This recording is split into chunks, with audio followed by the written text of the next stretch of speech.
Hi, it's Joy and today I'm watching Star Wars Rebels Season 3, Episode 10, Twin Suns. I am so excited for Episode 10, Episode 20. I am so excited for this episode. Twin Suns means what I think it means. It could be a Maul episode, it could also be another very special characters episode as well, so I am both stressed and excited going into this one. A reminder that you can find the unedited version of this reaction on my Patreon 2 weeks in advance, the edited version 1 week in advance, and let's go! So close, so close. Can you just maybe get heat stroke and die? Kenobi. No. Kenobi! I think you're a little bit obsessed, sir. Oh, his little pyjamas. I don't know why that made me so, like, they always wear the same outfit, so seeing Ezra in little pyjamas is very sweet, especially when Zeb is not wearing little pyjamas. And they're only little because Ezra's little. When strange noises are heard, even if they are strange Jedi voices from hologram recordings, wake people.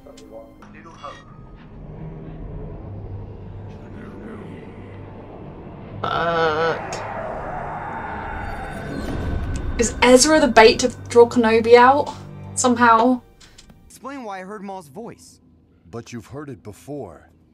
You've heard it before and it was just a trick. Maul was manipulating you. Maul is manipulating, but he's also after Obi-Wan. Can I have a word with you? She gonna say it's too close to their big mission? Training for the attack. Going to be successful. But Hera, if Master Kenobi is alive, think of what They're he both did for the right. If he was alive, do you think he would be hiding on some backwater world? For reasons you don't know about, yes. I wish that. Got there. Oh, some munitions for the A-Wings. Where do you want them? Munitions, huh? Where was Chopper going in such a hurry? Oh god. Ah, AP5. Are they sneaking together? These days. Well, everything seems in order. Oh, these two. Surprise there. Of course Chopper's going with him. Hera, I hope you can forgive me. I mean, I think she can forgive you. I wish she'd talk to them more about it and maybe talk to her about why you feel like what you need to do is so important. But at least they'll know where he's gone. Tattoo. Middle of nowhere. Did he not know Chopper was coming? I thought they were doubling up together, I really did. But Ezra had no idea Chopper was there. Bless. Chopper! No, you know what? How I'm did you get here? so happy. I mean in the ship. Oh, I needed this I today. didn't want any of you to be involved. Chopper watches out for his Okay, brother. Master Kenobi. If you're down there, show me something. I don't like just Ezra and Chopper. I mean, less Chopper is not much help always. Chop, Alone against take a Maul. sit. I'll let you know when to change course. See how useful Chopper is? Is he leading you to Maul or to Obi-Wan? Or is he gonna lead... He's gonna find Obi-Wan and lead Maul straight there? North by northwest. You got it. Stay with the ship. No problem. I'm fluent in Chopper.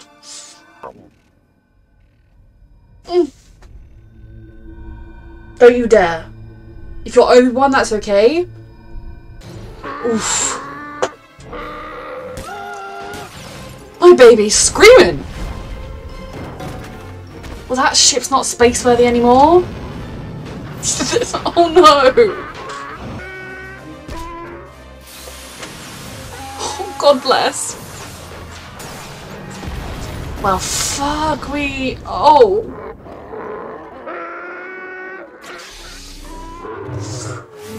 And if Maul says, I suppose he needs Ezra alive for his plan. That explosion must have scared them off. I wish. What else can we do? We have to go forward. I mean, yeah. We have no other way to get away from this place now. Also, Maul's not revealing himself, he's just following Ezra. So he doesn't want Ezra to be killed or taken by the Sand People because that delays him. So he's not revealing himself. He's close. Look, we have to go that way. You don't have to go the way he wants you to. I'm sorry, Chop, but I have to help Master Kenobi. Maybe you can contact home base.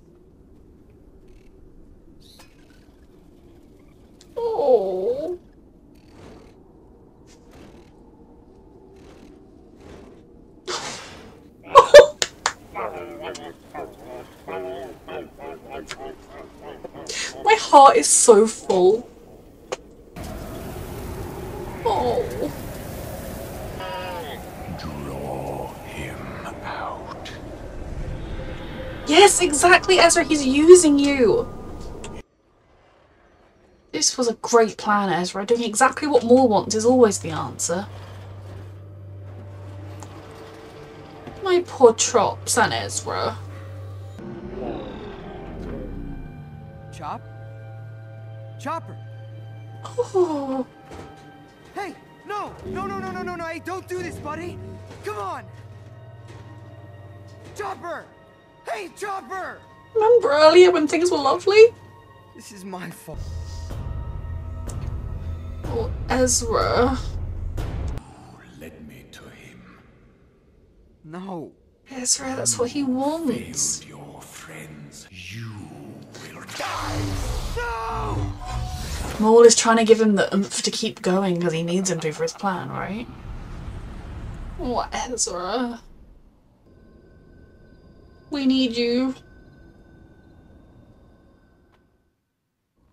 Then Maul won't be far behind if you're who I hope you are. He found him. Why hasn't Maul attacked?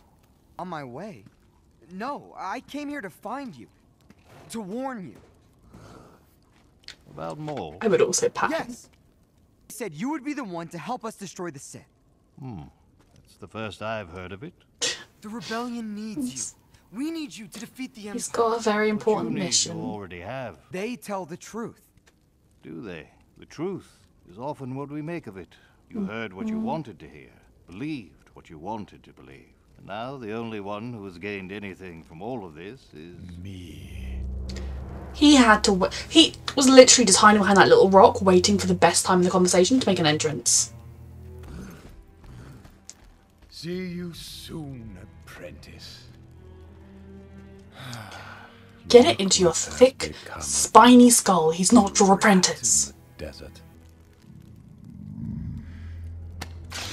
And what do you have? Not a fire anymore. Why come to this place? Not simply to hide. This is what we do not want him to figure out. Purpose. Protecting someone. If you keep down this train, he is going to have to kill you.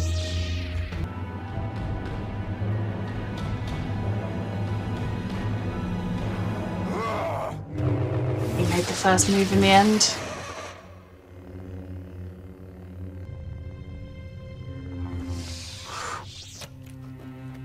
Did that, like, slice Maul?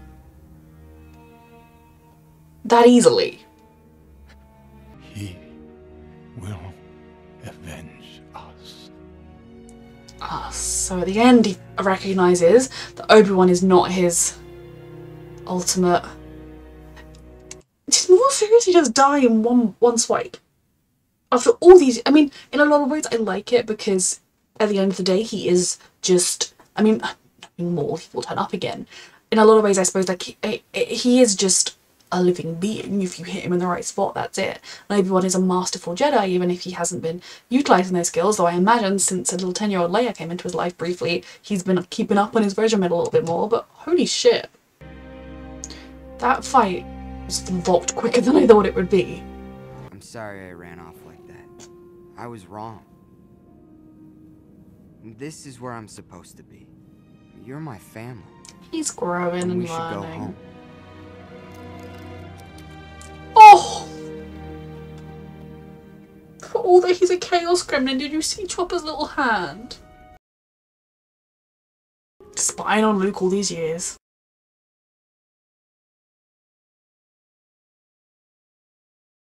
I mean, he did his job brilliantly. Luke had such a sheltered life for all the years he needed it to grow. Good on you, everyone. Okay, this episode was amazing. It was actually one of my... I mean, it's not... Maybe it's one of my favourites. I don't know. I loved it. I loved it because we had a lot of Chopper. And you know me, I'm a simple person to please. But I love the dynamics that we see. And, you know, so often Chopper is done as the... I mean, he is a Chaos Gremlin who just runs around attacking people and being a little bitch. which is why I love him. But in this, you know, we saw he went with Ezra. He didn't want Ezra to go alone. He knew what Ezra was going to, he heard, oh, yeah, Ezra's going to go off by himself. I'll make sure I'm there. And, you know, he didn't leave Ezra, even though he was just like, going in that sand is going to be the worst thing in the world. And he went anyway, and he almost, you know, ran out of power, and he almost, you know, got stuck forever.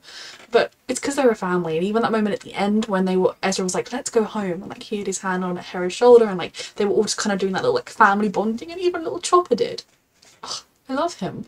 And I really love the way they characterize droids in this universe. Like, yes, there do seem to be droids who are just their programming, but it's very clear that droids can form personalities and everything, and so I really, really love how they do that, and I love that Chopper is a real member of this family. Then we have, of course, Ezra. Now, I completely understand why Hera didn't want him to go, especially as like if the whole crew went, they were about to plan this pivotal mission on Lothal, which I presume will be the finale. I don't know, because I think there's like 2 episodes left, but of this season, there's a whole other season, thank goodness. But for Ezra, getting these visions, they are very frightening, and he looks up to Obi-Wan, and he has done since he first saw that holocron, and hearing stories about this great Master Jedi, and there is that part of you that thinks, A, if he's alive and he can join us, that is a huge asset to our team. Then there's the other part of you that's like, if he's alive, and he's going to be in danger, and I don't do something to help him, I will be responsible for his death. I get why Ezra had to go. You know, if they were in contact with Obi-Wan, they could have just sent him a message like, do you know that Maul's coming? But Ezra has this sort of strange connection to Maul, and feeling like if he could use that to help Obi-Wan, it would be worth it. The fact, of course, that as soon as he found him, Obi-Wan was like, well, yes, obviously Maul's coming, and I've been hiding from him under that rock, but now I have to, you know, obviously I think that kind of showed Ezra that, yet again, trust in the people around him and trust in the people he looks up to even more so than before. Though I get why he felt the need to go. I think that discussion they had, I wish he could have kind of fought his case a little bit more with Hera to try and convince her he did need to go rather than just sneaking off. But at the end of the day, he did what he thought was right. He learnt some lessons along the way, realising that, you know, his kind of determination to follow this thing through could have got Chopper killed. Could have got Obi-Wan killed if he did do the leading of Maul, but obviously Obi-Wan just... I'll get to that. So you definitely, this show is very much Ezra growing up, and, you know, you really seeing how far he's come and knowing that he's, I mean, I don't entirely know, he was like, he turned 15 in season 1, right? And it's been an indeterminate amount of time, so I guess he's like 17 now. Maybe 18, I don't know. So he is becoming a man, a young man, a warrior, a soldier, and he, you know, we know how brave he is, we know how intelligent and resourceful he is, but he's still got to learn how to trust his instincts, how to follow his instincts, and when those instincts aren't actually good instincts and they're more something he should be looking into, thinking, no, I'm going to stay here, or whatever. So I loved Ezra in this episode, I loved Chopper in this episode, and I love the family dynamic, including Chopper. Then, of course, seeing Obi-Wan is always so exciting, and I'm watching these very much out of order with the way the rest of the world watch them. Although I'm not going to be watching Andor, which you'll have noticed because it's not on my channel if you are subscribed to me, until I have finished probably just Rebels and Bad Batch, just to like completely just get the things out of the way. Just because I believe from what people have said it might cross over with Rebels, but I know obviously it is about start the rebellion, so I don't want to spoil anything. But knowing that, we know that, I know now, but when you watched it originally you didn't know the whole Leia shenanigan that he's been into. And I think it's really interesting because as of now, and I don't know if they actually intended this because of the order when they wrote this, the fact that Obi-Wan was carrying his lightsaber with him, and the fact that he was so skillfully, I mean he was skillful in the TV series, but you can definitely see that the lessons he learned in that 10 years later with Leia episode miniseries, and the fact that like he feels more confident with his Jedi self and that he's worthy of it because he's got this, like, I feel like this was him in, of course it was, but you very much can see this is him in between that moment and where he ends up in just a few more years. God, he only has a few more years left. Now I love the fact that he was like, well yeah, I know Maul's here and I wasn't going to fight him, but his plan worked and so now I'm out here. But the fact that Maul has been searching for Obi-Wan relentlessly forever. And then in that moment, they were both had their blades, And it was who's going to make the first move, and Obi-Wan knew, if I just stand here, he will come to me. He wants this fight. He is the one that is trying to have this fight. I could wait all year. You know, he's not currently near Luke. He may be aware that I'm guarding something, so yes, I'm going to have to deal with him. But right now, I could stand here all day. And of course, Maul's the first one to make the first move. And I loved the way, you know, at first, like, my thought process was like, oh my god, did that get Maul? Oh, he just chopped his lightsabers in half. He killed him. It was kind of, it seemed too quick in the fight. And I think I loved that because it also shows you just how skillful Obi-Wan is. Don't discount him just because he's getting older and because he's just been on Tatooine this whole time. And I think it also shows you that Maul is getting older and that Maul has just been traipsing around a desert for God knows how long, suffering injury after injury in his life, that he still views himself as being at the peak of his powers, and maybe he is. At least he's going to stop running around calling Ezra his apprentice. Thank goodness. So I actually was quite surprised, and I wonder if people are annoyed by that quick ending. Now, I say this, maybe you're all laughing at me because Maul's going to turn up in the next episode like, ha, surprise, bitch. But I think it was actually quite a good ending for him. I mean, maybe the fight could have been slightly longer, but I think it didn't need to be, because it was basically just Obi-Wan kind of just finally finishing this thing that they've started so long ago. And the fact that as he was dying, you know, Maul's last words were, the Chosen One, or he will avenge us. Us. He will avenge us. Maul in that moment viewing himself and the man that he was just trying to fight to the death as all being victims of this same world. And maybe I'm reading too much into that, but definitely I almost, you know, you wish Maul could have moved his fixation from Obi-Wan onto Palpatine and then, like, at least, you know, dented his plan a little bit along the way. But no, that was such a satisfying ending for me, him ending with Obi-Wan, us getting to see Obi-Wan again and getting that little glimpse of Luke. And yeah, just, I wonder what it was like in a way for him, Obi-Wan meeting Ezra, meeting Ezra, a boy the same age as Luke, who is fighting and is learning with a lightsaber. I wonder, did that give him any pause to think, maybe I should have started training Luke sooner? Maybe, I mean, I don't know, maybe I should have started training Luke full stop. Maybe I should be preparing him and getting him into this fight now. If Ezra's already in the fight, maybe Luke could be as well. Or did he look at Ezra and all the pain and the trauma Ezra has been through and think, I've spared Luke that, I've given him a childhood, and I'm gonna let him have as much of that as I can before I take that from him and thrust him into the fight. It's very interesting. So this was a fantastic episode, one of my favourite ones. I've been saying that a lot recently. Season 3 is excellent. I know when I started it, people were like, oh, Season 3 is so, it is so good. A reminder that you can find the unedited version of this reaction on my Patreon 2 weeks in advance, the edited version 1 week in advance, and thank you so much for watching.